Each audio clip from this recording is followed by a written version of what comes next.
తెలిసితే మోక్షము తెలియకున్న బంధం. My dear masters, Anantapuram నుంచి పద్మ ఒక ప్రశ్న అడుగుతున్నారు. We create our own reality అన్నారు కదా, అలాంటప్పుడు పాస్ట్ ఏది, ప్రజెంట్ ఏది? ఓల్డ్ కర్మతో హ్యాపీగా ఉంటున్నానా, ఆర్ ప్రజెంట్ కర్మతో హ్యాపీగా ఉంటామా? అసలు ప్రజెంట్ కర్మ, పాస్ట్ కర్మ ఇప్పుడు అనుభవించేది ఏది, ఎలా తెలుసుకోవాలి? ఎలా తెలుస్తుంది? హ్యాపీనెస్, సాడ్నెస్ అని అన్ని కర్మలేగా, ప్రజెంట్ ఏది మరి? వారి పద్మ గారు అడుగుతున్న ప్రశ్న ఇది. ఈ ప్రశ్న కొంచెం గందరగోళంగా ఉంది, దీన్ని ఈజీ చేసి చెప్తాను మీకు. మీరు ఏదైతే అనుభవిస్తున్నారో తప్పనిసరి, బాగా అండర్లైన్ చేసుకోండి మై డియర్ ఫ్రెండ్స్. మీరు ఏదైతే అనుభవిస్తున్నారో తప్పనిసరి అది గతానికి సంబంధించిన కర్మ. కర్మ అంటే పని. ఇక్కడ గతానికి సంబంధించిన ఫలితం. ఏదైతే మీరు తప్పనిసరి అనుభవిస్తున్నారో గతానికి సంబంధించిన దుష్కర్మ ఆర్ పుణ్యకర్మ తాలూకా ఫలితం. తప్పించుకోవడానికి అవకాశం ఉన్నది ప్రస్తుత కర్మ ఫలితం.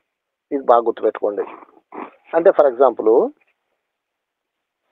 మీరు మీ భర్త ఉన్నారు, మీ భర్తతో మీరు బాగా ఇబ్బంది పడుతున్నారు. అతను తాగేసి వచ్చి మిమ్మల్ని కొడుతున్నాడు. మీరు తప్పించుకోలేరు, దాన్ని ఎటు వెళ్ళలేరు.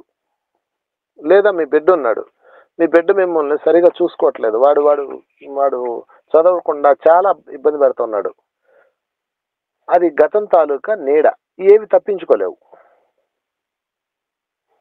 అదేవిధంగా అది గతానికి సంబంధించిన కర్మ. అదేవిధంగా పక్కింటి వాళ్ళు ఉన్నారు, పక్కింటి వాళ్ళు మిమ్మల్ని ఇబ్బంది పెడుతున్నారు. మీరు వాళ్ళని పట్టించుకోకుండా వెళ్ళిపోవడానికి అవకాశం ఉంది, మీరు వాళ్ళని తప్పించుకోవడానికి అవకాశం ఉంది. అంటే తప్పించుకోవడానికి అవకాశం ఉన్నది అంటే అది ప్రస్తుత కర్మ, ఇప్పుడు జరుగుతున్న సిచ్యువేషన్.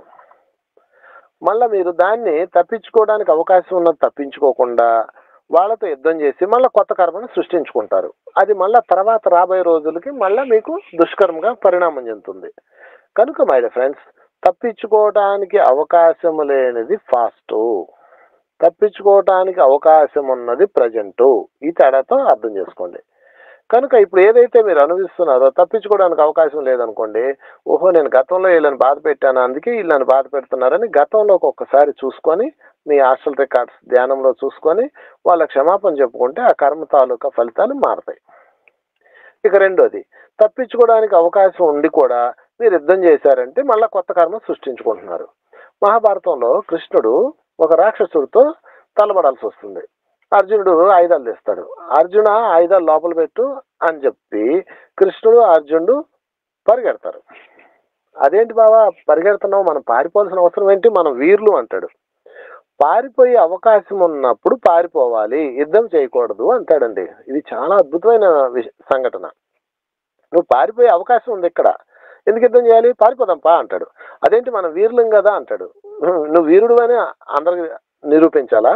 నీకు తెలిస్తే సరిపోద్దు కదా. పరమాత్ముడు తెలుసు, నీకు తెలుసు, ఇంకెవరికి నిరూపించాలా? నోరు మూసుకొని పద అంటాడు. చూసారండి కృష్ణుడి యొక్క అంతరంగం. అక్కడ యుద్ధం చేయడానికి అవకాశం అవసరం లేదు, పారిపోవడానికి అవకాశం ఉంది. అది పారిపోవడానికి అవకాశం లేకుండా యుద్ధం చేయాల్సి వచ్చింది, యుద్ధం చేయంటాడు. చూసారండి ఎంత క్లియర్గా ఉందో సత్యం. సో మై డియర్ ఫ్రెండ్స్, ఇప్పుడు మీ చుట్టుపక్కల మీరు తప్పించుకోవడానికి అవకాశాలు ఉన్నాయి, వాటన్నిటి నుంచి తప్పించుకోండి. అవన్నీ ప్రజెంట్కి సంబంధించిన కొత్త కర్మలు, కొత్తగా క్రియేట్ అవుతున్నాయి ఇప్పుడు మీ జీవితంలో. వాళ్ళని మీరు పట్టించుకోకుండా వాళ్ళని వదిలేసి వెళ్ళిపోండి, వాడిని క్షమించేయండి.